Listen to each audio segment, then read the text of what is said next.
क़यामत का दिन बहुत ही खौफनाक और हैरत अंगेज होगा।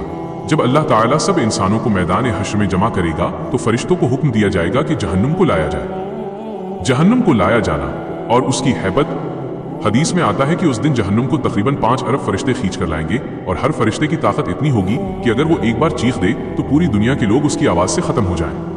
जहन्नुम को देखकर हर इंसान अपनी जान की फिक्र करने लगेगा।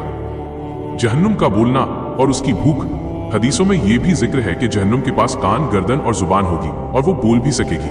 जब सारे लोग अपने अमाल के मुताबिक जन्नत या जहन्नुम में दाखिल हो जाएंगे तब जहन्नुम कहेगी, क्या कोई और गुनहगार बाकी है? यानी उसकी भूख इतनी ज्यादा होगी कि वो और गुनहगारों की तलाश में रहेगी। अल्लाह की कुदरत और जहन्नुम का शांत होना।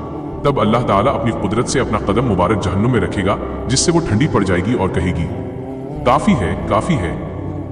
इबरत और दुआ। ये वाकया इंसान को अल्लाह के डर और उसकी रहमत की याद दिलाता है। अल्लाह हमें जहन्नुम की आग से महफूज रखे और अपने रहम से जन्नतुल फिरदौस में जगह अता फरमाए। आमीन।